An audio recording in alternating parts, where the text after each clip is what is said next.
기도하고 시작하겠습니다. 사랑과 은혜가 많으신 하나님, 2025년 SBA 구약의 시대별 역사 이렇게 함께 시작할 수 있도록 은혜를 베풀어 주심에 감사를 드립니다.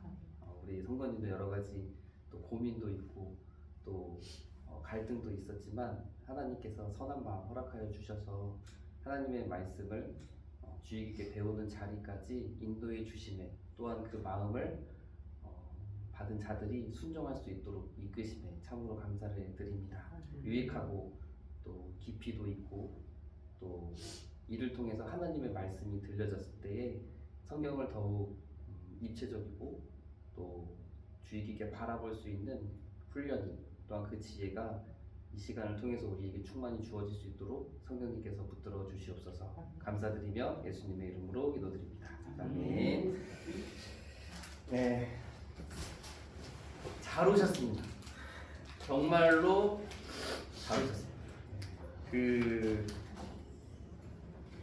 어떤 경유로 이렇게 저희 SBA를 구약의 시대별 역사를 또 이렇게 접하게 되셨는지 궁금한 분도 계시네요. 궁금한 분도 계시고, 또 이제 전부터 이렇게 좀 교제가 있었어 가지고 미리부터 이제 듣겠다라고 하신 분도 계시고, 또 얼마 이제 이분이 과연 좀 의외다, 신청해 주셨구나라고 하는 분도 계신 것 같습니다. 어떻게 하다가 내가 이 우리 구약의 시대별 역사에 신청하게 됐는지 또 한마디씩 좀 들어보면 궁금하시죠? 궁금해요.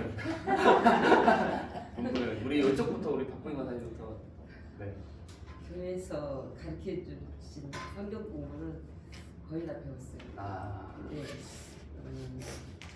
세계적으로 이쪽이 막 왔다 갔다 해서 한 것 같아서 제가 그래서 한 번 더 배우고 싶어서 배웠습니다. 지원했습니다. 잘. 우리 막차 타시는 우리 김재일 선생님 어제 고민을 계속 하셨는데 고민 하시다가 어제 저녁에 또 이렇게 연락을 주셔가지고 그 교육부 MT 갔더니 홍일선 집사님이 또 이렇게 잠깐 또 얘기를 하는 시간이에요. 잠깐 간단하게. 저 원래 사실 성경 공부 외민을 작년에 했잖아요. 근데 이게 사실 어렵더라고요. 그래서 그래서 사실 어성경이 읽어진에 임성호님이랑 구약을 했었거든요. 근데 이제 그걸 하면서 조금씩 뭔가 이렇게 좀 성경에 대해서 좀 알아가게 있어서 그래서 이제 구약을 하신다고 이게 또 재밌다고 소문이 나가지고요. 제가 그냥 지나칠 수 없어서 고민 못 하다가 재밌게 해야죠. 네. 감사합니다. 네. 우리 정영경 집사님. 어쨌든 목사님 예매를 저 할 때 구의장님이 네. 저는 또 말씀을 좀 깊이 알고 싶어요. 성경을 읽다 보니까 어려운 점들이 많았었고 잘 이해가 안 되는 부분이 있었어요. 근데 그 얘기하다가 구의장님이 내가 예면 수료식을 하면서 얘기를 하셔서 내가 다음에는 예면을 신청할 거야 이렇게 했는데, 목사님이 하시는 이 화요일 수업은 제가 몰랐고 이번에 알게 되면서 구의장님이 박동희 목사님이 참 잘 가르치신다 이러길래 나 사실은 토요일은 괜찮은데 화요일은 나한테 버거운데 시간상. 네. 그래서 고민하다가 그래, 마음 내킨 김에 이 생각 난 김에 그냥 신청하자. 그 구역자님이 김은환 집사님. 네네. 작년에 같이 네네. 공부했었죠. 감사합니다. 예. 우리 한진 집사님. 네, 현장 강의가 그리워서 왔습니다. 네, 작년에 우리 한진 집사님은 온라인으로 들었었어요. 온라인으로 되게 열심히 잘 해오시다가 이번에는 현장으로. 감사합니다. 우리 김효진 집사님 간단하게. 구약에 대해서 공부 저번에 이제 공부했었는 다른 목사님, 호수노 목사님이랑 했었는데 그래도 잘 모르겠더라고요. 그래서 한 번 더 모시고 왔습니다. 네, 알겠습니다. 감사드립니다. 정말로 잘 오셨습니다. 이제 제가 제 스타일을 좀 아실 테니까 저는 딱딱하게 하지 않고 재밌게 하고 싶어서 재밌게 하려고 하는 편이라 그게 막 너무 지루하지는 않게 진행이 될 것 같고, 또 저도 나름대로 열심히 또 준비를 해오기 때문에 또 나누는 것도 어느 정도 꽤 있지 않을까 생각이 되고, 저도 스스로도 좀 이렇게 작년에 했던 내용을 살짝 업그레이드 시켜가지고 보완하고 해서 준비를 하고 있는 거라 아마 완성도도 꽤 있지 않을까 그래도 생각이 됩니다. 구약의 시대별 역사, 제목이 구약의 시대별 역사이고 그 위에 작은 글씨로 뭐가 콩알만하게 적혀 있는 게 있기는 해요. 그러니까 간단하게 이렇게 구약의 시대별 역사 타이틀이 있지만 그 위에 적혀 있는 것도 있는데 혹시 이것도 아십니까? 아시나요? 여기 적혀 있는 거 위에 살짝 조그맣게 적혀 있는 거. 그거는 조금 이따 아시게 될 거고. 이 구약의 시대별 역사, 시대별 구분이라고 하는 말. 이거는 성경에 있어서는 좀 생소하실 수도 있어요. 시대별 역사, 구약의 시대별 역사라고 하는 것이 조금 생소하게 느껴질 수는 있지만 생각해보면 우리가 시대별로 구분해서 역사를 파악한다라고 하는 것은 성경에 있어서는 좀 생소할 수 있어도 사회에 있어서는 우리가 살아가고 있는 이 삶에 있어서는 매우 좀 친숙한 부분이기도 해요. 왜냐하면 우리가 우리나라의 역사를 볼 때도 우리가 시대별로 구분해가지고 조금 더 깊이 있게 공부를 하잖아요, 그렇죠? 그래서 중학교, 고등학교 교과 과목을 보더라도 그냥 뭉뚱그려가지고 또 이렇게 막 들어가는 게 아니라 학습자들이 조금 더 이해하기 쉽도록 우리나라의 역사도 매우 체계적으로 시대별로 구분해서 그렇게 가르친다라고 하는 거죠. 잘 배우기 위해서. 우리나라 시대별 역사 저는 잘 모릅니다. 잘 모르는데 그래서 준비를 해봤는데 우리나라의 시대별 역사 맨 처음이 뭐냐면 고조선 시대. 고조선 시대. 시대가 이렇게 붙는 거예요. 고조선 시대 그리고 삼국시대 이전 시대라고. 그러니까 고조선 시대와 삼국시대 이전 시대가 우리나라의 역사의 구분에 있어서 맨 앞에 있는 시대별 구분이다라고 하는 거죠. 그 다음이 조금 지나서 이제 삼국시대. 그러니까 시대의 이름을 붙여서 구분해서 학습한다라고 하는 거예요. 그 다음에는 남북국 시대. 어렵죠? 들어보세요. 그 다음엔 또 후삼국 시대. 생각한 거 다 틀리고 있죠. 그러니까 이렇게 시대별로 다 나온다는 거예요. 이제부터 우리가 좀 친숙한 고려 시대. 자, 그렇죠. 드디어 조선 시대. 그 다음에는 일제 강점 시대. 이렇게 시대별로 우리나라의 역사도 구분해서 교육하고 있고 우리도 지금 간단하게 제가 이야기를 드렸지만 이 시대라는 것을 딱 듣자마자 그 시대에 있었던 몇 가지 사건들은 번뜩 머릿속에 떠오르게 되어져 있다라고 하는 거죠.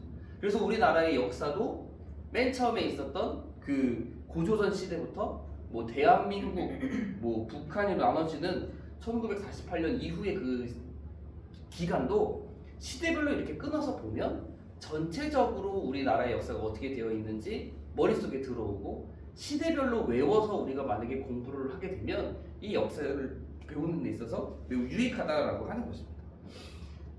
우리가 구약 성경을 생각해 보면 일반적으로 구약의 어떠한 인물, 매우 유명한 인물도 있고 우리에게 친숙하지 않은 인물들도 많이 있는데 그 구약의 인물들이나 어떤 특정한 사건들에 있어서 조금 두루뭉실하게 알고 있을 때가 있다는 거예요. 그러니까 아브라함 되게 유명하고 되게 중요한 인물 중에 한 명이 그 아브라함에 대한 이야기를 우리가 생각해 볼 때도 또는 만나와 메추라기의 사건을 기억해 볼 때도 우리는 조금 두루뭉실하게 알고 있을 때가 있다는 건데 이 두루뭉실하다라고 하는 것은 구약성 우리가 생각해 볼 때 아브라함은 구약 성경의 앞부분에 나와. 그리고 우리 만나와 메추라기 사건은 가나안 땅에 들어가기 전에 있었던 사건이야. 광야에서 있었던 일이야. 요 정도로만 두리뭉실하게 알고 있을 때가 꽤 많이 있다라고 하는 거죠. 그래서 어떤 사건과 사건, 어떤 인물과 인물 사이에 어느 정도 공백이 있고 또 그것이 순서적으로 누가 먼저고 누가 뒤에 있는지에 대해서 조금 두리뭉실하게 알고 있을 때가 있다라고 하는 거예요. 그래서 시대별로 만약에 우리가 구분을 하게 되면 아브라함은 저 앞쪽에 있는 사람이고 느헤미야는 저 뒤쪽에 있는 사람이고 다윗은 솔로몬보다 앞에 있고 다윗 앞에 왕은 사울이고라고 하는 것들이 조금은 더 우리에게 입체적으로 좀 머릿속에 이미지화돼서 잘 기억할 수 있는 유익, 시대별 구분에 대한 유익이 또 있고, 또 한 가지도 이제 우리가 말씀을, 하나님의 말씀을 이제 강단을 통해서 듣게 될 때 우리는 이 형식에 집중되어져서 이렇게 길들여질 수밖에 없는데, 그것이 무엇이냐면 우리는 하나님의 말씀을 되게 짤막하게 보잖아요. 그렇죠? 그래서 1절부터 뭐 10절, 11절부터 16절, 또는 정말 길게 보더라도, 기훈 목사님처럼 길게 보더라도 한 장, 우리는 그 안에서 단편적인 말씀을 읽고 그 단편적인 말씀 속에서 주시는 말씀과 도전과 이런 적용점들을 찾는 우리의 설교 형식이 이렇게 되어져 있다 보니까, 그래서 구약 성경이든 뭐 신약 성경도 마찬가지로 그냥 그 부분, 그 짤막한 부분, 그 한 도박 이 정도로만 우리가 알고 있는 경우가 있어서 전체적인 그 흐름 속에서의 이 내용이 어디 들어가 있는지를 배우지 않으면, 공부하지 않으면 잘 모르고 넘어갈 때가 정말로 많이 있다라고 하는 것입니다. 그러니까 구약의 시대별 역사를 통해서 이 구약 성경의 전체적인 흐름, 그 시간 순서에 따른 역사적인 모습, 이것들을 알고 우리가 말씀을 듣게 되면 그 말씀이 더욱더 깊이 있게 자연스럽게 우리에게 들어올 수 있다라고 하는 것도 분명히 이런 시대별 역사에 대한 공부의 유익도 생각해 볼 수 있겠죠. 제가 강의안을 우리 박근혜 교사님 아까 달라고 해가지고 제가 줄 타이밍 재고 있었는데 지금 드리겠습니다. 강의안이 있어요. 네, 이거는 잠깐만요. 이거 잠깐만 하나 드릴게요. 원래는 제가 저번 학기 때는 맨 처음에 드릴 때 아예 그 전체를 다 드렸었거든요. 한꺼번에 A4 용지로 요 사이즈로 해가지고 이제 다 내용을 다 넣었어요. 마지막 강의까지 다 넣어서 만들어진 완성품을 딱 드렸었는데, 그렇게 드렸더니 한 3분의 1쯤 지나고 나서 이제 성도님들이 이제 시력이 안 좋으신 분들이 좀 계시다 보니까 연로하셔서 그러다 보니까 이게 A4 용지 사이즈로 보니까 눈이 안 좋다, 눈이 잘 안 보인다, 침침하다, 그래가지고 그 A4 용지 내용을 반을 잘라가지고 앞에다가 반 넣고 뒤에다가 반 넣고 해서 그렇게 해서 다시 뽑아서 드렸던 공부를 그렇게 했고, 2학기도 아예 처음부터 그렇게 진행을 했었거든요. 그래서 요번에도 반토막을 잘라서 좀 크게 잘 보이도록, 한 장 더 넘겨보시면 이제 크게 잘 보이도록 해서 그렇게 반씩 나눠서 매주마다 제가 드릴 거예요. 매주마다 그 반토막 자른 거 그날 강의안을 드릴 거고, 그러면 그걸 받아서 이제 기록도 하시고, 또는 이후에 제가 강의가 끝나고 나서는 그 답지, 제가 적어놓은 뭐 답지라고 할 수 있는 그거를 또 올려드리거든요. 그리고 빈칸을 공부하면서 채워 넣으셔도 되고, 나중에 집에 가서 다시 그 답지를 보고 채워 넣으셔도 되고, 또 뭐 영상을 보고 채워 넣으셔도 되고 하면서 그걸 강의하는 이제 매주마다 모으시면 돼요. 모아서 보관하시면 될 것 같습니다. 앞부분에 보다 보면 이제 그 시대별 역사가 있어요. 그렇죠? 일정별로 저희가 며칠에, 몇 날 며칠에 뭘 공부하는지가 나와져 있는데, 저희가 이제 7월 1일까지입니다. 일정 7월 1일까지 매주 화요일마다 휴강이 2번 있어요. 한 번은 4월 15일에 휴강하는데 고난주간 특별 저녁기도회가 있는 주간, 이때는 SBA가 다 휴강을 합니다. 다 휴강을 하고, 저희는 화요일 반이기 때문에 5월 6일이 화요일인데 이때가 대체 공휴일이에요.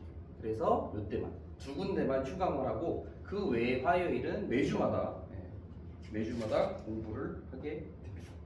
그래서 아마 거의 일정대로 가게 될 거예요. 일정에서 크게 벗어나는 일은 거의 없을 것 같고, 요대로 잘 진행을 하게 되리라 생각이 듭니다.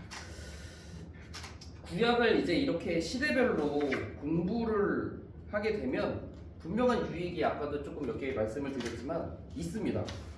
그래서 예배 시간에 구약 성경의 말씀을 들을 때 그 인물이, 그 사건이 어디쯤에 위치해 있는지가 이제 떠오르시게 될 거예요.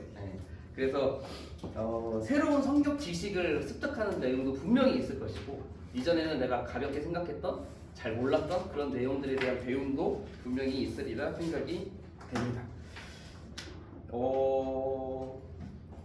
저희가 이제 그 공부하는 게 구약 성경을 공부하는 거는 아니에요. 무슨 말이냐면 구약이지만 구약 성경 전체를 공부하지는 않습니다. 무슨 말이냐? 다시 한번 말씀드리면 저희는 역사 위주의 공부를 해요. 그러니까 레위기 또는 뭐 선지서들, 이사야부터 시작하는 선지서들에 대한 내용은 배우지 않고 저희는 이스라엘의 역사의 흐름, 시간적 순서에 따른 역사가 담겨져 있는 그 역사 위주로 공부를 하게 되는 거예요.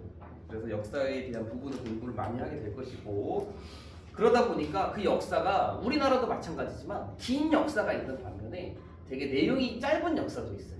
그래서 우리 일정표를 보시면 알겠지만 어떤 역사는 어떤 시대는 두 타임으로 되어져 있고 또 어떤 시대, 어떤 역사는 한 타임으로 되어져 있습니다. 이것은 성경의 그 시대의 내용이 뭐 길고도 연관이 있기도 하고 또는 매우 짧은 내용, 또 남아있지 않은 역사 그런 것들도 있기 때문에 또 어떤 시대는 길고 어떤 시대는 좀 짧게 나누어져 있습니다. 여기 그 역사 시간표를 보면 창조 시대부터 시작해서 포로 귀환 시대까지가 구약의 그 역사거든요. 그리고 아마 이 주요 사항들을 보시면 아마 대부분 아는 내용들 또는 아는 이야기들이 아마 그래도 꽤 많이 담겨져 있지 않을까 생각이 듭니다. 요번에 그 구약의 시대별 역사를 지난 학기 때 11명? 10명에서 11명 정도가 신청을 하셨어요. 신청을 하셔가지고 열심히 또 공부도 했고 또 다 수료도 거의 대부분이 하셨습니다. 그런데 제가 이거를 보면서 생각할 때는 이 그 성경 공부를 언제 만들었느냐, 제가 그 전도사 때 만든 성경 공부. 그러니까 시중에는 없습니다. 제가 만들었기 때문에. 그래서 전도사 때 멋모르고 그 전정교회거든요. 전정교회에서 교사들 성경 공부를 해야 되는데 어떻게 할까 고민을 많이 하다가 멋모르고 시작한 게 이거예요. 그때 만들어서 교사 선생님들이랑 되게 잘 나누고 또 전 교회에서도 하고 우리 시흥교회 와서도 이제 하고 계속해서 하게 되는 거라 저한테는 되게 친숙한 내용이고 처음에 이 학습을 내용 자체는 나름대로 되게 체계적이고 좋지만 학습 효과를 높이기 위해서는 고민을 조금 많이 했어요. 그래서 저희가 중학교나 고등학교에서처럼 시대를 그냥 외우세요.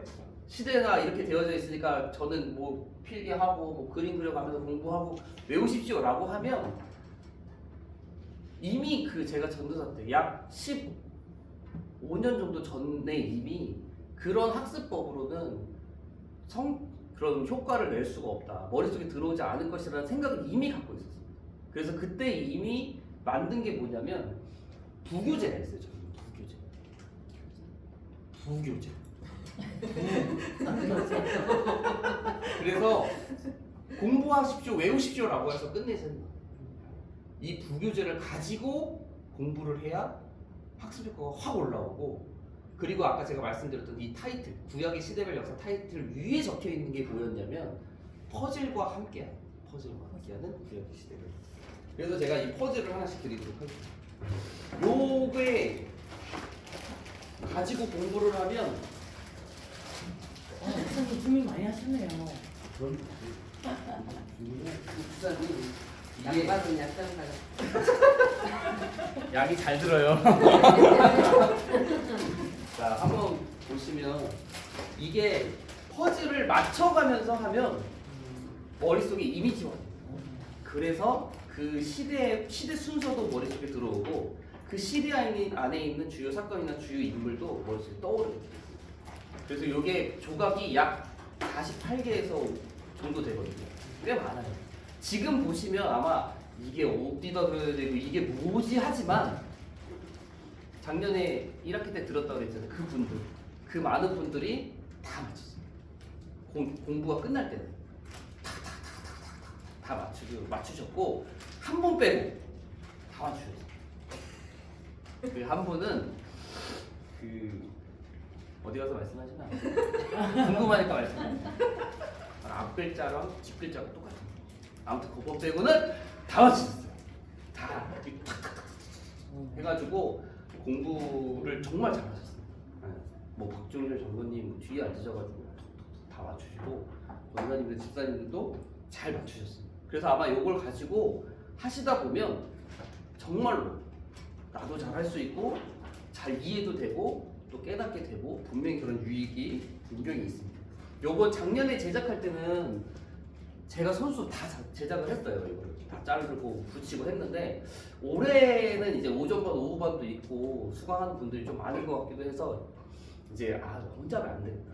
혼자서 하니까 손 다 찢어지겠다. 그래가지고 집사님 두 분을 어떻게 좀 잘 섭외를 하게 돼가지고 가위질도 같이 해가지고 이제 붙이고 집에서 이제 유찬이랑 같이 붙이고 하면서 이제 작업을 다 꽤 많이 만들어 봤습니다. 아무튼 강의에 정말 잘 오셨습니다. 정말로 탁월한 선택입니다. 제가 아까도 말씀드렸지만 전도사 때 먼저 만들었지만 이게 계속해서 보완되고 업그레이드되고 교회를 거쳐가면서 나름대로 계속해 왔기 때문에 어느 정도는 있어요. 예, 뭐랄까요, 좀 레벨이 있어요. 예, 그렇기 때문에 잘만 따라오신다면 충분히 잘 따라오실 수 있고 분명한 유익이 있으리라 생각이 됩니다. 네, 오늘 OT는 이 정도로 하고요. 오늘은 첫 시간 창조 시대입니다. 그래서 시대별로 간단히 시작할 텐데 저희가 이제 오늘은 OT니까 창조 시대는 좀 짧거든요. 내용이 좀 짧아서 OT라서 먼저 말씀을 드리자면 그 조각을 보시면 그 조각이 나름대로 구분이 되어져 있는 조각들이 있어요. 그래서 약간 그 살색이라고 할까요? 그 살색깔에 있는 것들은 큼지막한 그 시대들, 살색 바탕으로 그 붙어 있는 것들은 시대들이고요. 그렇죠? 시대로 끝나죠? 네, 그것들은 시대들이고 나머지 흰색들은 그 시대 안에 들어가는 내용들이고 또 보다 보면 다 크지만 작은 것도 있어요. 반토막짜리. 그 반토막짜리는 특정 시대 안에 있는 이제 사건들로 되어져 있습니다. 그래서 저희가 외울 때는 어떻게 외우냐면은 위에서부터 밑으로가 시대예요. 네, 위에서부터 밑으로가 시대. 이렇게 시대를 이렇게 두는 거예요. 이 순서는 달라도 이렇게 시대를 두고 그 시대 안의 내용들을 오른쪽으로 펼치는 걸로 외울 거예요. 네, 그리고 어떻게 하냐면 지금 이제 폰만 보여드리면 이렇게 시대가 밑으로 세로고 시대 안에 있는 주요 내용은 가로 라인. 네, 그렇게 되는 겁니다.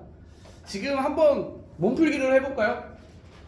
그거 보지 말고 그 시대별 구분 보지 마시고 한번 내가 알고 있는 대로 내가 어느 정도 아는 대로 한번 그 시대를 순서대로 한번 나오세요.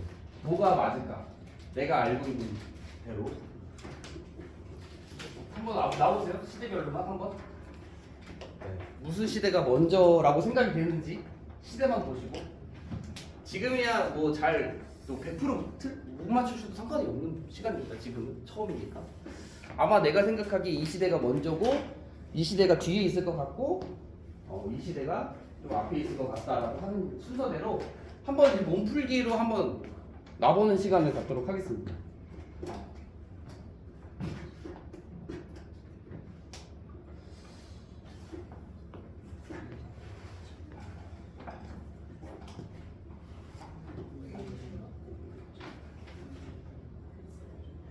아홉 개죠? 시대가.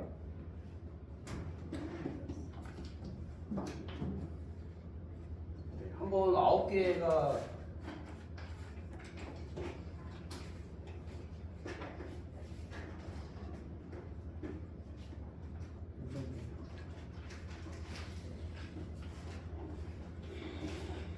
자, 불량품이 있나요?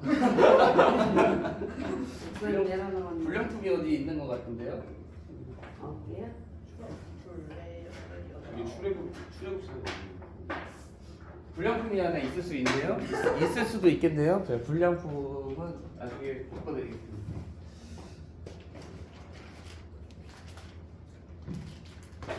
와. 9개가 시대가 되어야 되거든요. 출애굽이요. 네, 한번 놔보시면 그 9개의 시대를 맞추는 것도 솔직히 조금 쉽지 않은데 지금은 쉽지 않을 수도 있어요. 틀릴 수도 있고 괜찮습니다. 그래서 맨 처음에는 창조 되어야 되고 그 다음이 족장 그 다음이 출애굽 그 다음이 가나안 정복 시대 그 다음이 사사 시대 그 다음이 통일 왕국이면 이번에는 분열 왕국 다음에는 먼저 끌려가야겠죠. 포로 그 다음에 포로 기관. 저희는 요렇게 시대를 1, 2, 3, 4, 5, 6, 7, 8 이렇게 시대별로 구분을 해서 9개 시대가 순서대로 놓여져 있어야 돼요. 지금 아마 놓으셨을 것 같은데 그 순서대로 외우고 오늘 배우는 창조 시대의 5개가 있거든요. 피스가 하나, 둘, 셋, 넷, 다섯. 요 5개까지 외우는 게 다음 시간까지 요 5개, 요 시대랑 요 창조에 들어가는 5개를 외워오는 게 숙제예요. 숙제가 이런 이 퍼즐 맞춰오는 게 외워오는 게 숙제예요. 그래서 매주마다 요 배우는 내용들이 그 범위대로 외우는 게 아니에요. 퍼즐 외우는 거. 근데 퍼즐은 쭉쭉 나가요. 퍼즐을 외우는 건 쭉쭉 나가고 배우는 거는 뭐 반 끊어서 배우기도 하고 반 끊어서 배우기도 하지만 퍼즐 외우는 건 족장 시대 다 외우고 그 다음 주에 출애굽 시대 다 외우고 해서 순서대로 매주마다 시대별로 하나씩 외우기를 하셔야 돼요. 그러면 강의 중간쯤에 요 시대를 다 외워오게 되어져 있어요. 그러면 다 외우면 그때부터는 이제 계속해서 외운 거를 이제 반복적으로 공부 처음에 맞추고 시작합니다. 외운 거를 맞춰보고 시작을 하니까 하나하나 제가 이제 매주마다 여기까지 외워오세요, 이 부분까지 외워오세요 말씀을 드릴 테니까 그렇게 집에서 외워보시면 돼요. 시간 있으실 때 한번 탁탁탁 맞춰보시면 금방 맞추실 수 있으실 것입니다. 네, 그래서 오늘은 창조시대. 창조시대는 5개 조각이 있는데 5개 조각은 그 흰색 이제 조각이에요. 창조, 에덴 동산, 가인과 아벨, 노아, 바벨탑. 창조 시대 안에 맨 처음에 시대적 구분을 했을 때 창조 시대 안에 요 5개가 들어가 있어요. 그래서 아마 강의 안에도 왼편에 보면 창조, 그 다음에 뭐 에덴 동산, 그 다음에 가인과 아벨, 그 다음에 노아, 그 다음에 바벨탑 이렇게 이제 왼쪽 라인에 이렇게 큼지막하게 구분이라고 하는 부분에 적혀져 있을 것입니다. 그래서 우리가 잘 알고 있는 내용들이에요. 왜냐하면 창세기 맨 앞부분이거든요. 저희가 창세기 성경 읽을 때 창세기부터 읽게 되니까 아무래도 우리가 어느 정도 알고 있는 창조 이야기, 그 다음에 에덴 동산에서 있었던 사건, 그 다음에 가인과 아벨, 아담과 하와의 자녀들인 가인과 아벨에 대한 이야기, 그 다음에 노아와 홍수에 대한 이야기, 그리고 바벨탑에 대한 이야기. 아마 분명히 어느 정도 개인마다 조금씩 차이는 있을 수 있지만 잘 아시는 내용이라 생각이 듭니다. 창조에 대한 부분 이제 그 프린트물로 강의 안으로 들어가서 창조에 대한 내용을 보면 아마 이 창조에 대한 순서에 대한 부분은 우리 성도님들이 잘 알고 있으리라 생각이 됩니다. 그래서 저도 이 창조에 대한 부분이 이렇게 조금 헷갈릴 때도 있고 또 깊이 있게 어느 정도 잘 이해하고 있지 못하는 부분도 있어서 이번 시간에도 좀 전에 한 번 더 찾아보기도 하고 생각해 보기도 한 시간이기는 한데 저희가 이제 7째 날까지의 하나님께서 이 세상을 창조하신 내용에 대해서 우리가 성경의 근거에서 우리가 그렇게 믿고 알고 있는 내용들. 첫째 날에는 빛과 어둠을 창조를 하셨습니다. 그래서 낮과 밤이 생기는 거. 둘째 날에는 이게 깊이 들어가면 좀 어려워요. 깊이 들어가면. 짧게 들어가면 하늘이라고만 적어도 되거든요. 하늘에 대한 부분. 근데 이걸 깊이 들어가면 조금 이제 어려워지기는 하는데 간단하게 설명을 드리자면 이 둘째 날에는 이렇게 되어져 있는 상태라고 생각하시면 돼요. 이게 뭐냐면 여기는 위의 물, 여기는 궁창, 여기는 아래 물. 이 궁창이 하늘, 여기는 땅도 이미 있었지만 드러나지 않은 상태였던 거예요. 조금 이제 성경에 구체적으로 조금 우리가 깊이 있게 보게 되면 땅도 있었지만 이 아래에 있는 물 때문에 땅이 보이지 않았던 상태. 그리고 이 궁창인 이 하늘 위에도 이 위에 물이 있었다. 라고 되어져 있어요. 근데 지금 우리가 보면 이 위에 물이 지금 우리에게 있어요? 우리 하늘 위에 물이 있어요? 없죠. 근데 이 위에 물이 사라지는 때가 있습니다. 위에 물이 성경의 기록 중에 위에 있던 물이 사라지게 되는 경우, 사라지게 되는 사건이 있게 돼요. 그렇죠? 잘 아시는 알대로 노아의 홍수 때 위에 있는 샘의 물이 열리게 되면서 물이 쏟아지게 되는 성경의 기록이 있는데 이게 바로 그때 위에 물이 쏟아져서 이제 홍수가 더 심해졌다라고 볼 수 있고 그때에는 이제 궁창 하늘과 위의 물과 아래 물로 구분이 되어져 있는 둘째 날의 창조.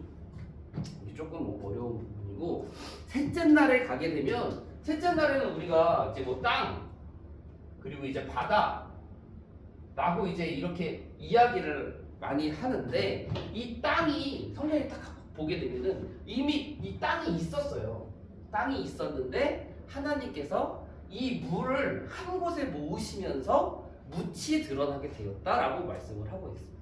그러니까 땅과 바다인데 원래는 땅이 있었지만 이 아래 물이 이 땅을 다 포함하고 다 감싸고 있었기 때문에 드러나지 않았던 것이 하나님께서 아랫물에게 명령하셔서 한 곳에 모이고 경계가 있도록 하심으로써 이 땅이 곧 드러나게 되었고 한 곳에 모인 그 물을 바다라고 부르게 되었다라고 하는 거예요.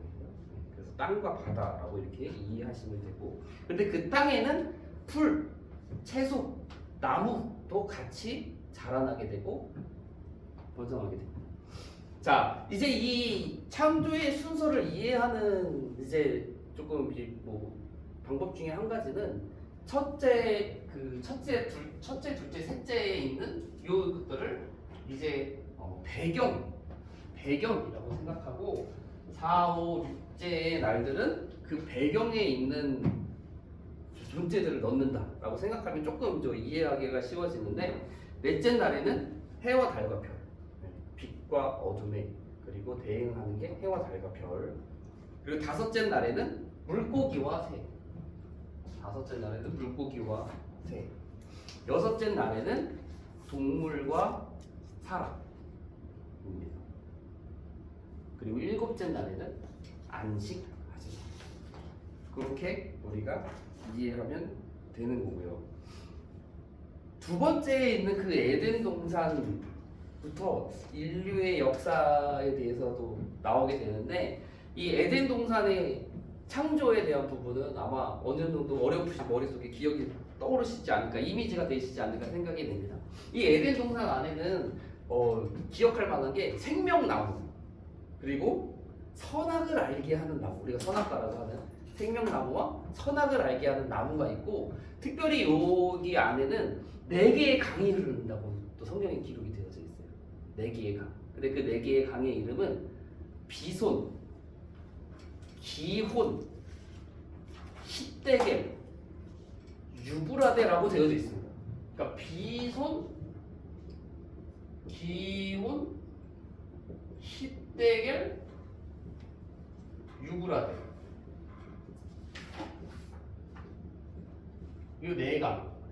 이제 뭐 그냥 되게 간단하게 훅 하고 지나가는 4강이기는 한데 저희가 잘 알고 있는 그 히데겔과 유브라데는 우리가 좀 잘 알고 있는 강이 이름이에요.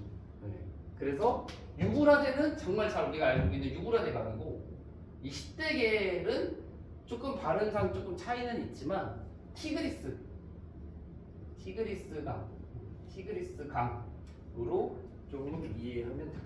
자, 이 티그리스 강과 유브라데 강이 되게 가까운 곳에 있는 강이잖아요.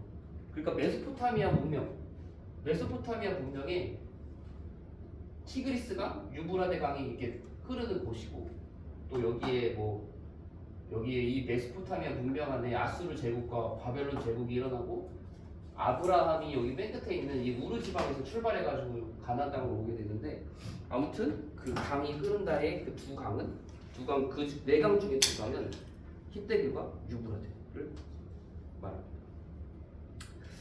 그런데 이제 범죄와 심판에 대한 내용은 조금 저도 요번에 보면서 조금 이게 그 순서가 조금 생각할 만한 게 있다라는 생각이 조금 들었어요. 무슨 말이냐면요, 우리가 이제 사탄이 하와를 유혹하고, 하와는 아담에게 말해서 이제 이 선악과를 먹는 내용으로 우리가 잘 알고 있는데, 요것뿐만이 아니라 그러면 그 이후에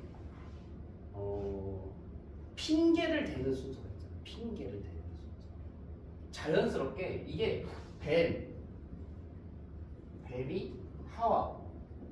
하와가 아담.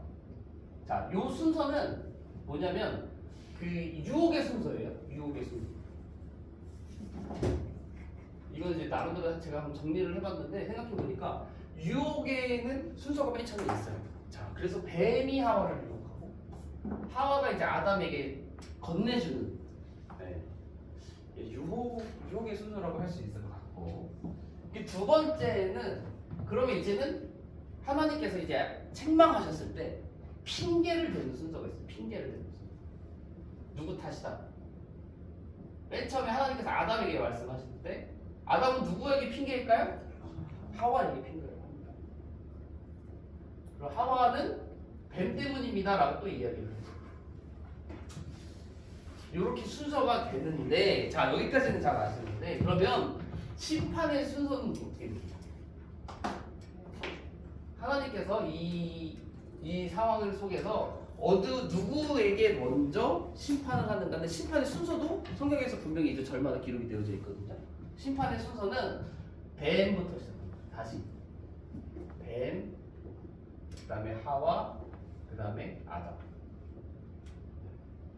그러니까 우리 성경 말씀을 조금 보다 보면 이런 부분들도 보이게 되는 거예요. 유혹의 순서대로,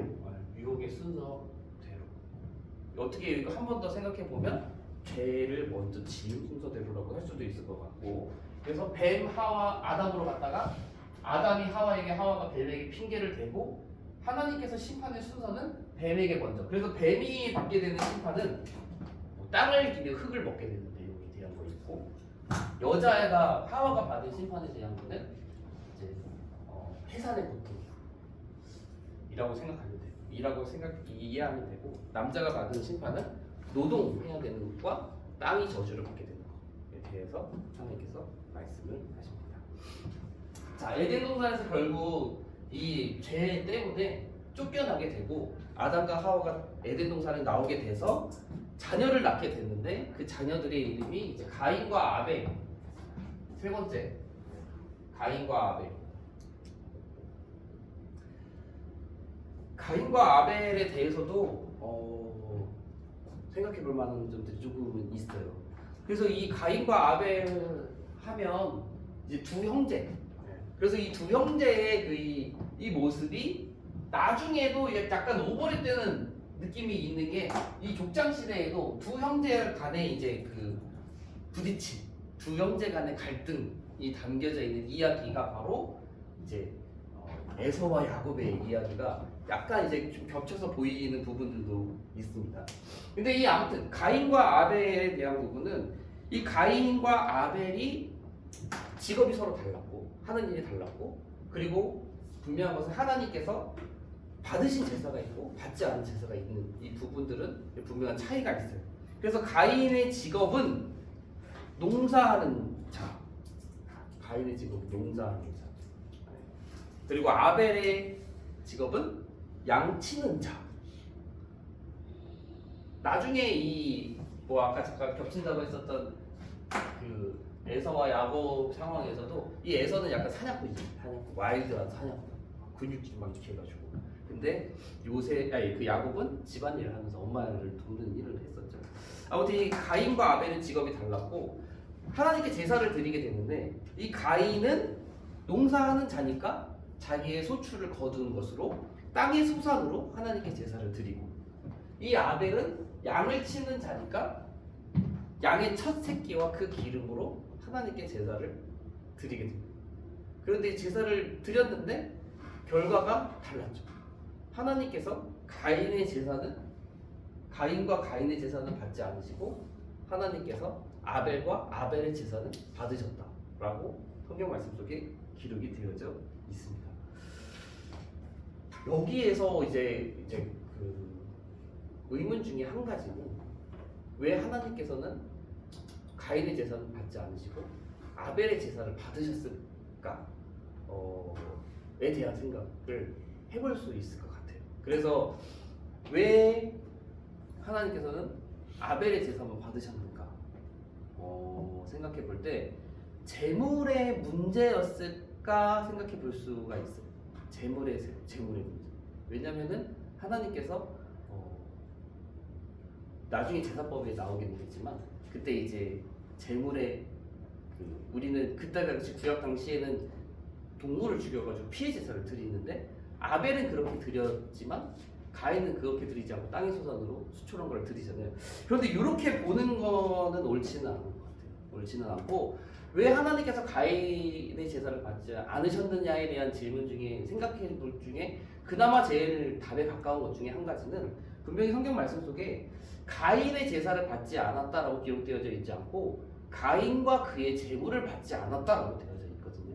근데 이렇게 볼 때에는 분명히 우리에게 주는 도전 중에 한 가지는 재물에 대해서 재물이 잘못됐기 때문에 하나님께서 받지 않으셨다는 게 아니라 하나님께서 받으시는 제사, 하나님께서 받으시는 재물은 그 사람과 그 사람이 드린 것을 같이 받으신다라고 하는 거예요. 그러니까 가인과 가인의 재물을 두 가지를 받으시는 분이시지 제사의 재물만 받으시는 분이 아니시다라고 하는 거죠.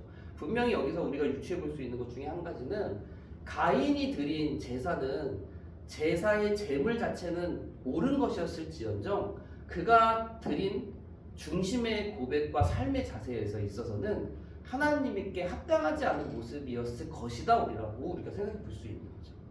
하나님께서는 우리가 분명히 이 시대에 우리가 드리는 예배도 우리가 아무리 정성껏 준비해서 예배자다운 모습으로 우리가 형식적으로 겉모습은 드릴 수 있을지언정 하나님께서 이 시대에 우리에게 받으시는 제사도 그런 형식적인 겉모습뿐인 제사가 아니라 우리의 삶이 수반된 내면이 중심이 고백이 된 그런 온전한 제사를 하나님께서 받으시는 분이시지 우리가 잘 준비한 좋은 돈으로 치장한 그런 모습적인 형식적인 것을 받으시고 기뻐하시는 분이 결코 아니시다라는 한 부분도 우리가 연결해서 생각해 볼 수 있을 것입니다. 여기서 이제 재밌는 것 중에 한 가지가 창세기 4장 8장의 내용입니다. 창세기 4장 8장에 보시면 이렇게 기록이 되어져 있어요. 가인이 그의 아우 아벨에게 말하고, 이제 이 말하고가 조금 어색하거든요. 근데 이 말하고 다음에 무슨 내용이 있냐면 이제 가인이 아벨을 돌로 쳐서 죽이는 내용. 근데 여기에 이제 성경 말씀을 그대로 보면 창세기 4장 8장이 가인이 그의 아우 아벨에게 말하고 이제 돌로 쳐서 죽이게 되는데 사본들 가운데에서는 그 사이에 이렇게 들어가 있습니다. 가인이 그의 아우 아벨에게 우리가 들로 나가자 말하고 이제 들로 나가서 돌로 쳐서 죽이게 되는 사본들 가운데는 우리가 들로 나가자라고 하는 부분이 삽입되어져 있는 사본들도 있다고 합니다. 자, 가인과 아벨에 대한 이야기가 지난 이후에는 5장에서는 족보 이야기들이 좀 나오고 족보 이야기 건너뛰고 6장부터 9장까지는 우리가 친숙한 노아에 대한 이야기가 쭉 펼쳐지게 돼요. 생각보다 되게 길더라고요. 제가 이제 이번에 한번 다시 보면서도 노아에 대한 이야기는 6, 7, 8, 9장까지 이어지게 됩니다. 그래서 6장부터 9장까지의 내용 중에 이제 우리가 같이 살펴볼 부분들 제가 몇 가지 칸을 나눠서 정리해봤더니 이 당시에는 이미 사람들이 꽤 많이 살고 있었어요. 그런데 이 노아만 당대의 완전한 자, 의인이고 당대의 완전한 자라고 되어져 있고 이미 그의 그 모습을 하나님께서는 보셨다라고 하는 거죠. 당시에 그 노아 외에 많은 사람들은 행위가 부패하고 악했다라고 되어져 있고 이것이 하나님께서 한탄하시면서 세상을 심판하시는 이유가 되는 거예요. 방주를 만든 기간이 참 이게 어렵습니다. 네. 그냥 이제 쉽게 생각하면 또 쉬운데 어렵게 생각하고 계속 고민하다 보면 이게 은근히 그 연수를 측정하기가 쉽지는 않아요. 그래서 일반적으로는 약 120년을 이야기를 하지만 연도 계산을 좀 들어갈수록 이게 조금 짧아지기도 하고 또 이 120년이라고 하는 날 횟수가 나온 이유 중에 한 가지는 성경 말씀 속에 그들의 행위가 악하고 부패했고 그들의 연수가 이제 120년이 되었다라고 하는 그 하나님의 말씀을 기준으로 그들의 연수가 이제 120년이 되었구나라고 보는 학자들도 꽤 있는 것이고 그래서 이제 어떤 자료들이나 어떤 내용들 보면 이게 연수가 좀 차이가 있습니다. 그래서 히브리 성경의 학자들 이야기도 다르고 좀 어렵지만 70인역 성경에서의 그들이 생각하는 연도도 조금 달라요. 네, 조금 차이는 있어요. 근데 우리는 그냥 일반적으로 120년 정도라고 생각을 하면 됩니다. 자, 이 방주에 들어간 사람은 8명입니다. 8명은 노아, 아들 셋, 노아의 아내, 며느리 셋, 이렇게 해서 8명. 방주에 들어간 동물, 정결한 짐승은 7씩, 부정한 짐승은 2씩. 자, 이 정결한 짐승은 7씩, 부정한 짐승은 2씩 들어간 이유가 있겠죠. 왜 그럴까요? 정결한 짐승은 이때 이 정함과 부정함에 대해서도 아직 나오지 않았을 때이기도 하지만 이 노아가 이 방주에서 내린 이후에 그 짐승을 잡아가지고 제사를 드리게 되거든요. 이때 이 정결한 짐승을 7씩 태웠던 이유는 아마도 이제 학자들 중에서는 이제 이 제사를 위해서 하나님께 드리는 제사를 위해서 정결한 짐승을 하나님께 제사로 드려야 하기 때문에 정결한 짐승은 7씩 태우고 부정한 짐승은 2씩 태웠을 것이다 라고 말하는 주석들도 좀 찾아볼 수 있었습니다. 그리고 방주에 대해서 참 신비한 게 참 많이 있죠. 비가 내린 날수는 성경에 분명히 40일로 되어져 있습니다. 창세기 7장 12절과 17절에 그렇게 되어져 있고 물이 땅에 넘친 날수. 참 이렇게 공부하면 약간 진짜 시험 같은 느낌 들잖아요, 그렇죠? 시험 퀴즈 맞춰야 될 것 같고. 하지만 그래도 조금 이렇게 이런 부분은 또 필요한 것 같아요. 물이 땅에 넘친 날수는 이게 150일. 창세기 7장 24절이에요. 150일 동안 물이 땅에 넘쳤다. 그리고 물이 줄어들었는지 확인하기 위해서 노아가 까마귀를 맨 처음에 내보내고 까마귀가 돌아오죠. 비둘기를 내보냈더니 7일 후에 비둘기가 돌아왔고 그 다음에 7일 후에 비둘기를 내보냈더니 잎사귀 물고 들어오는 거. 그 내용 그렇게 확인을 했고요. 근데 이 노아의 방주 문을 누가 닫았느냐도 되게 중요한 내용 중에 하나예요. 그렇죠? 방주의 문 하나님께서 닫아주셨거든요. 자, 방주에 나중에 나와서 성경 말씀 속에 분명히 노아가 여호와께 번제를 드렸다라고 되어 있습니다. 하나님께 번제를 드렸다. 이때 분명히 정결한 짐승을 가지고 번제를 드렸겠죠. 그리고 그 짐승의 그 종들이 이제 잘 번성할 수 있도록 그래서 이제 7씩 정한 짐승 7씩, 부정한 짐승 2씩 해서 그렇게 번성하게끔 한 것이고 하나님께서 이 노아의 방주 사건 이후에 노아가 여호와께 번제를 드렸을 때 하나님의 약속이 무엇이었냐? 다시는 물로 심판하지 않겠다라는 하나님께서 약속을 주시면서 그 약속의 증표로 하나님께서 무지개를 주셨다라고 성경에 기록이 되어져 있습니다. 근데 이 내용이 이제 마지막에 오늘 시간 마지막에 배우게 되는 이 바벨탑과 좀 연결이 되어져 있는 부분이에요. 좀 성경을 조금 이렇게 멀리서 보게 되면 우리 바벨탑을 제가 얼마 전에 설교를 했었습니다.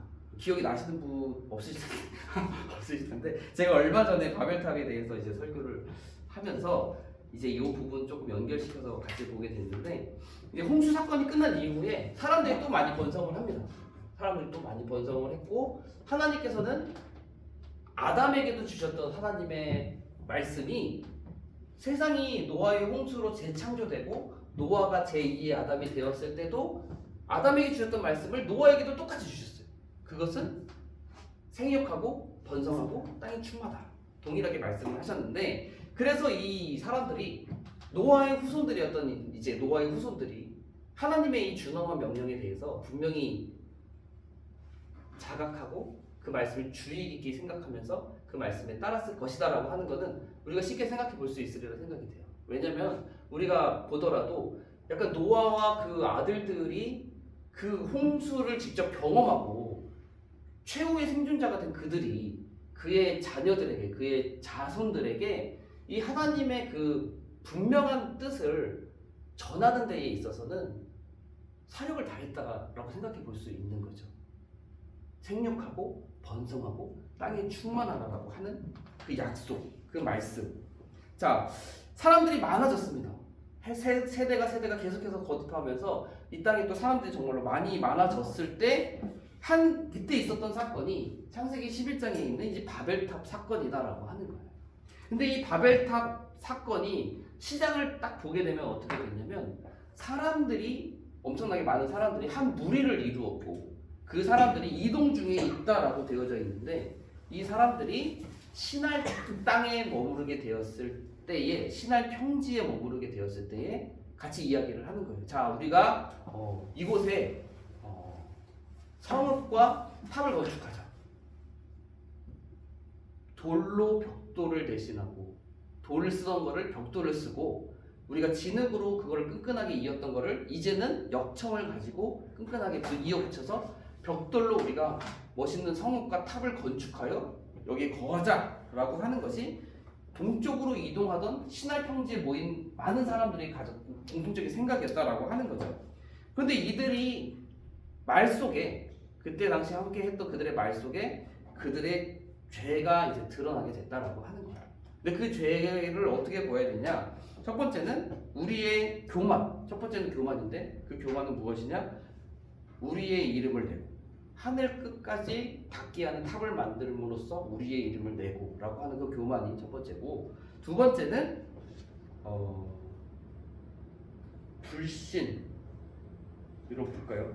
그래서 물로 심판하지 않겠다는 약속을 불신 이게 바로 노아의 홍수의 맨 마지막 하나님의 약속에 대한 불신이 결국에는 그들의 마음 가운데 하나님께서 다시 우리에게 물로 심판하면 어떡하지?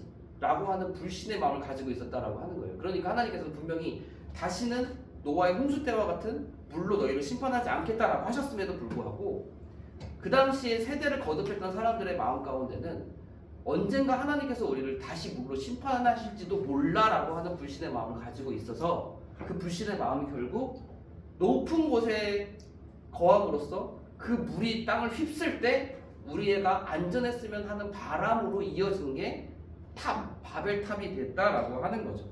그러니까 분명히 노아의 세대의 자손들에게는 분명히 하나님의 말씀이 그 준엄한 명령이 지켜졌겠지만 세대를 거듭할수록 인간의 악함으로 그것에 대한 의심과 두려움이 점점 번졌다라고 생각해 볼 수가 있습니다.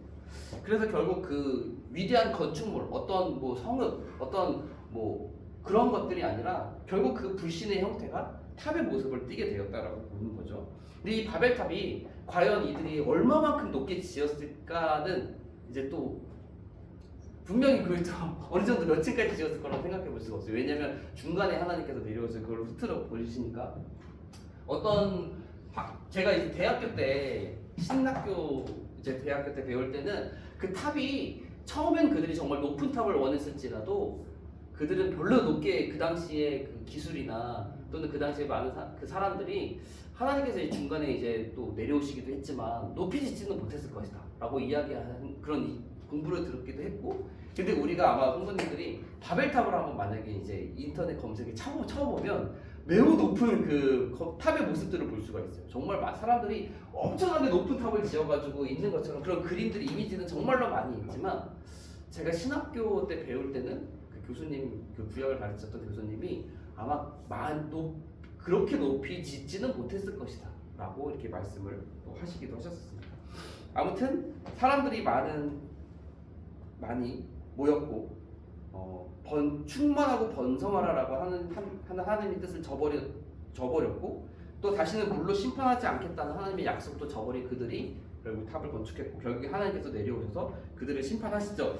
자, 이 심판의 결과가 크게 두 가지입니다. 두 가지는 이 하나님께서 명령하신 그 뜻을 하나님 스스로 이 심판을 통해서 이루신 거예요. 그러니까 무엇이냐? 하나는 언어를 혼잡하게 하심.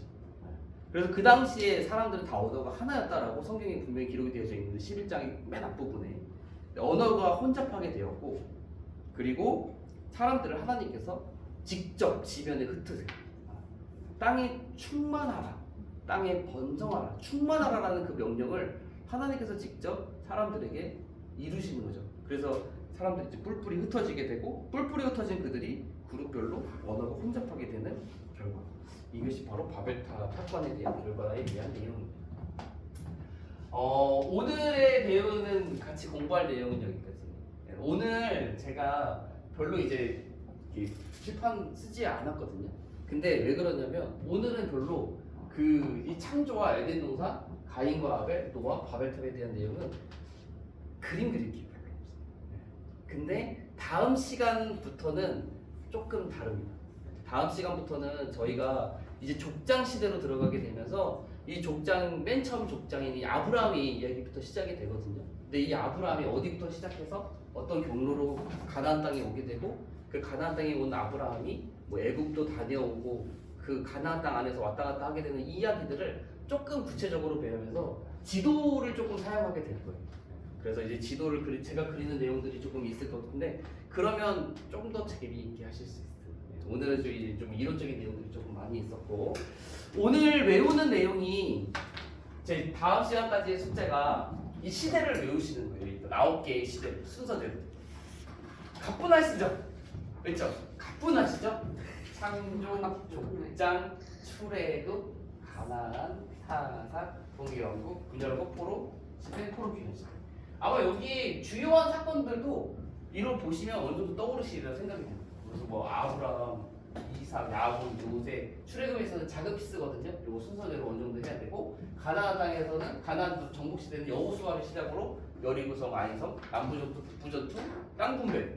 사사 시대에서는 여기는 뭐 많은 그 사사 다 하지 않고 대사사들 중에서도 기도원, 입다, 삼손 뭐 두 가지 에피소드 사사기에 있었던 내용 룻까지 포함해서 있고, 사울, 다윗, 솔로몬. 분열왕국 시대에서는 남쪽의 왕 20명, 북쪽의 왕 20명 다 하지 않고 북쪽의 왕, 악한 왕과 최고의 선지자 아합과 엘리야에 대한 이야기만 다룰 것이고, 이 남쪽에서는 선왕 중에 2명 히스기야와 요시야에 대한 내용만 좀 구체적으로 다룰 것입니다.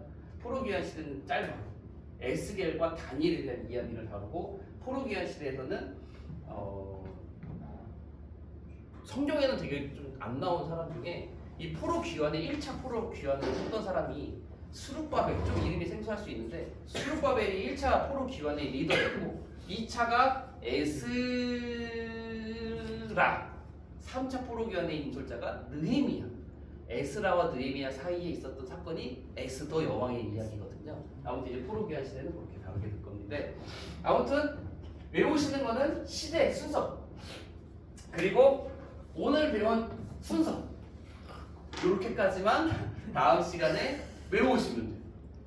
저는 처음에 외울 때 이거 순서를 앞 글자를 따서 외웠습니다. 그래서 요거는 그냥 자연스럽게 외워지는 거고, 창에가 노바 저는 이렇게 외워요. 그래서 창조 시대는 창에가 노바 해서 순서대로 이렇게 외워서 톡톡톡톡 어떻게 해야 돼요? 집에서 시간 있으실 때 몇 번 해보시면 금방 하시리라 생각이 되고, 이것이 뭐 다음 시간까지 끝나는 게 아니라 이걸 외운 다음에 그 다음 시간에는 여기 4명이 정도 외워야 되고 조금씩 추가되는 거라 빨리 포기하실 거 아니잖아요. 네, 그래서 이제 조금씩 시간 날 때마다 해보시면 금방 하실 수 있어요. 진짜 잘 되고. 그리고 나중에는 이 조각들이 한 강의 중반 이후가 되면은 시대부터 맞추지도 않고 위치부터 이렇게 바로 어떻게 정말 충분히 하실 수 있고, 분명히 또 그렇게 하면서 큰 유익이 있으리라 생각이 됩니다. 강의에 대한 좀 같이 생각해 봤으면 하는 내용이거나 개인적으로 궁금한 거 있으면 겐톡을 주셔도 되고, 이건 다 같이 좀 생각해 보면 좋겠다라고 하는 내용은 저희 톡방에 올려주시면 제가 답도 최대한 달 수 있게 자료도 찾아보고 하면서 최대한 답도 달고 같이 그래서 유익한 점들을 좀 나눠줄 수 있으면 좋겠습니다. 톡방에 알림 해제하셨죠? 알림 해제하는 거 혹시 모르시나요? 네. 네, 알림 해제 모르세요? 예, 저 모릅니다. 그게 계속 울리고 뭐 소리 나고 진동이 오니까 알람을 해제해 놓으면 그냥 왔다는 표시만 뜨거든요. 그래서 이제 중간 중간에만 그냥 뭐 1, 뭐 2 이런 게 떴을 때만 그때만 보시고, 그때 바로바로 막 이렇게 긴급한 내용들을 좀 많이 저는 좋습니다. 괜찮으세요? 예.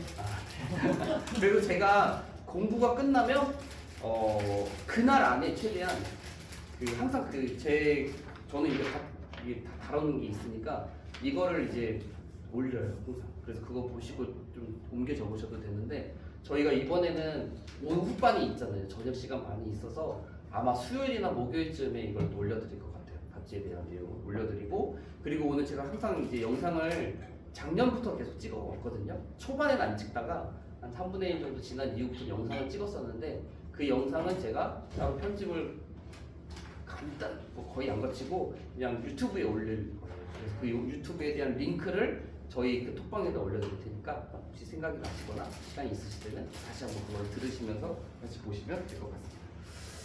네, 오늘 수고 많으셨습니다. 저희 강의 공부 내용이 시간이 1시간에서 길면 1시간 반 정도까지는 되긴 하는데, 대체적으로 1시간 15분 아무튼 그 정도 안에는 어느 정도 마치게 될 것 같아요. 네, 오늘 제가 기도하고 오늘 시간 마치도록 하겠습니다. 기도하겠습니다. 사랑과 은혜가 많으신 하나님, 참으로 감사를 드립니다. 하나님의 말씀을 더욱 알고자 하는 열심의 마음을 우리 성도님들에게 허락하여 주셔서 주님께서 주신 감동을 저버리지 않고 하나님의 말씀을 더 깊이 알기 위해서 이 자리에 나온 우리 성도님들 주님께서 기억하여 주시고, 그들이 기대한 바대로 그들이 원하는 바대로 많은 성경적 지식들을 채워 나아갈 수 있도록 아버지께서 그들의 마음도 그들의 여건도 주장해 주시기를 간절히 원합니다. 시대별 역사를 통해서 구약 성경을 입체적으로 바라볼 수 있도록, 또한 그 조금 멀리서 바라보면서 그 구약의 흐름들을 잘 이해하고 깨달을 수 있도록 성령님께서 지혜를 더하여 주시고, 공부하는 기간 내내 어려운 일 당하지 않도록 또 답답한 일들 가운데 놓이지 아니하도록 하나님께서 우리 성도님들의 몸과 마음을 지켜주시고 함께하여 주시옵소서. 감사드리며 예수님의 이름으로 기도드립니다. 아멘. 수고하셨습니다. 목사님, 네. 날씨가 생겼으니까는